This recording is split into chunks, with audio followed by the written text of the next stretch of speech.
Numbers in K-pop don't matter.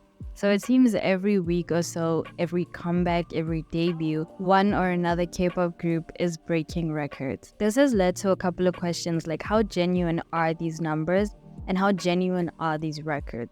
The biggest question has to be, what is the true measure of success in K-pop? Hello, I am K-pop Waltz and welcome to my channel. So 17 just broke records with their new comeback album, 17 Is Right Here, which is an album that contains 4 new songs and a compilation of some of their best hits. The album sold 2.2 million copies in the first day of sales alone and almost 3 million in the first week, making it the new record holder for most sales of a compilation album in the first week, a title previously held by BTS's Proof album. Unfortunately, that's not where the story ends. It seems to take a downward turn from here because a bunch of 17's albums, 17 Is Right Here, were found on the streets of Shibuya trashed with a sign saying, "Take what you want." The albums found on the streets were mostly the outer box and some had CDs still in them, but for the most part, all of the inclusivities that were in the album were taken out. Now, this is not a new thing for K-pop albums. It seems this is an ongoing thing where K-pop fans seem to be bulk buying or mass purchasing albums for the inclusivities such as photocards, posters, photo books, and especially codes, and a chance to win a spot at a fan meet or a fan signing.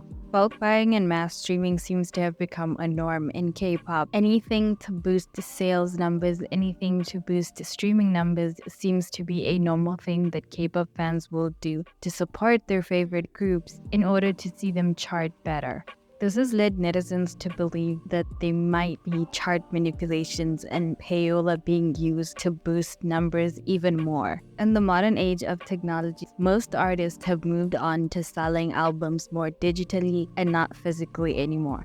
So why is it that physical K-pop albums are still selling so well? It's no secret that K-pop companies spend a lot of money on marketing strategies, and getting fans to buy physical albums is one of their biggest marketing strategies. K-pop albums are made to look really beautiful, really nice. They come in different versions and they're great collectibles. It has become normal for K-pop companies to release more than one version of an album just so fans can pick the one that they like or that they could be able to collect all of them. Now, these different versions could vary from the regular version to the limited edition to member edition. Even seasonal editions can be made of these albums. Not only are the K-pop albums collectibles, but the photo cards of members have also become a commodity for collecting. Photo cards are basically just like Pokemon cards, just with members' photos on them. The rarer the card, the higher the value. Now, the standard number of photo cards that you would usually get in an album is between 1 and 3. Sometimes groups will give you 4 or 5. That depends on the size of the group and the amount of photo cards that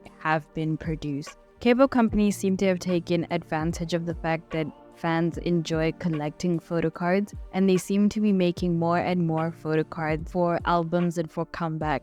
For example, it is said that NCT Dream's ISTG album released over 600 photo cards for that album alone. This has led to fans mass buying and bulk buying albums, taking what they want from the album and dumping the rest of it for somebody else to clean up. In order to collect all the photo cards, there's been a growing demand for more physical K-pop albums, which has led to more plastic production and pollution. K-pop albums are not always recyclable due to the inclusions left in the boxes once fans have trashed what they no longer want and have taken what they wanted from the album, such as photo cards and codes and the possibility to win a spot at a fan meet or a fan signing. Not only has this practice led to more pollution, but it's also led a lot of netizens to question the success of a lot of groups and to question the authenticity of their numbers and their record. Now, it's not a new thing for netizens to question group success and their authenticity, but I think when they question a group's success, they undermine the amount of work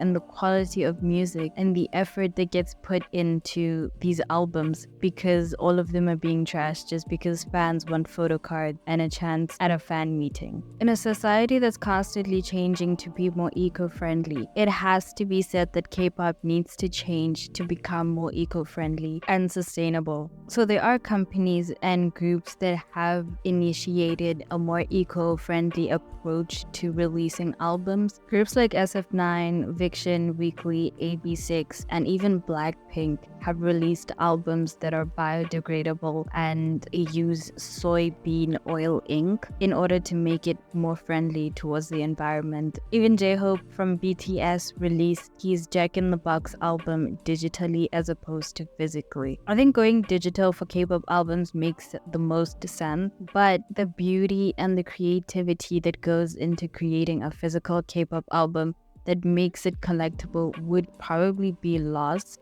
And I think a lot of fans would not want to lose that collectability and that feeling of owning a very creatively put together album. So I do think that groups and companies should consider going digital, but I don't think that they should lose the element of physical albums altogether. Now, the most talked about solution for this whole problem has always been sell the photo cards separately. Selling photo cards separately would give the fans exactly what they want for probably a reasonable price, instead of having to buy albums and leaving them trashed out for somebody else to have to take care of. Now, I saw somewhere, but I cannot remember where I saw it, somebody's solution to the album dumping problem was to send these empty albums or these dumped albums back to the companies that they come from and have the companies be forced to create a solution to a problem that they created. Now, although I think this is somewhat of a good idea, I also think sending these albums that have been trashed out back to the companies would maybe hurt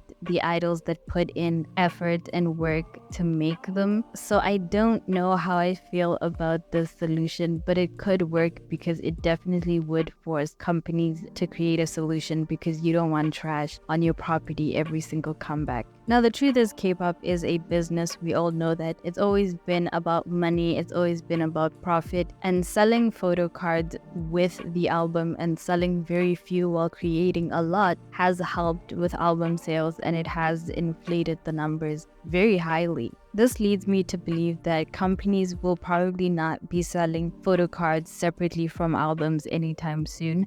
I think going digital would probably be their best option for a more eco-friendly approach. Fan wars, photo cards, and fan meet lotteries have led to the inflation of sales and streaming numbers. This has led me to believe that numbers in K-pop don't matter and that they are not a true measure of success. If you think about award shows, a lot of these award shows have a lot of made-up trophies that they give out. Not only that, but there's multiple winners for one category.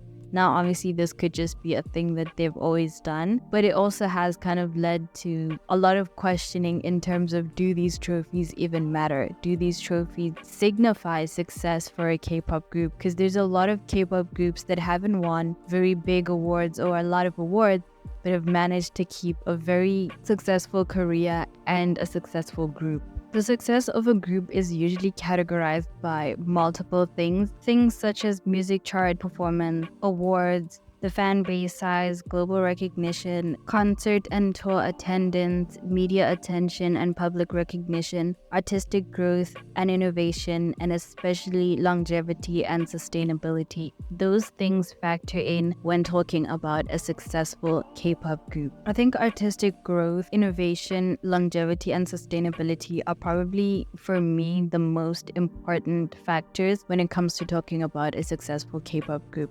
We've seen so many K-pop groups basically rise to stardom and then fall off later on. And people who join K-pop now don't even know that they even existed. Groups like 50/50, unfortunately, who had the problems that they had. Before that, they were on the rise to very big things. And unfortunately for them, they might never get back to the level that they were once at. We also know that disbandment in K-pop is a very big thing, and groups could be disbanded at any moment or once their contract ends. It's never really a sure thing for a lot of groups, especially groups outside of the big four. My belief really is that if a group is able to carry a successful and long career, that is the true measure of a successful group.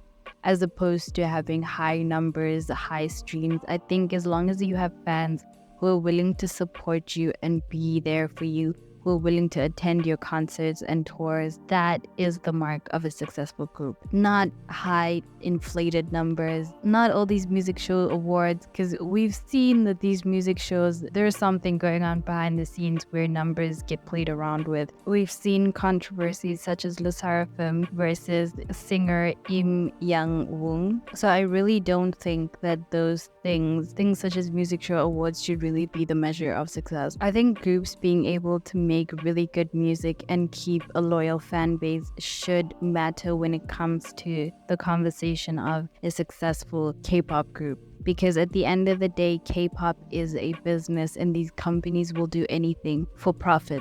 But of course, that is just my opinion, and you are free to share yours with me in the comment section. Please subscribe and hit the like button if you liked this video, and if you want to see more, just like it. And until our next Dance with K-pop, goodbye.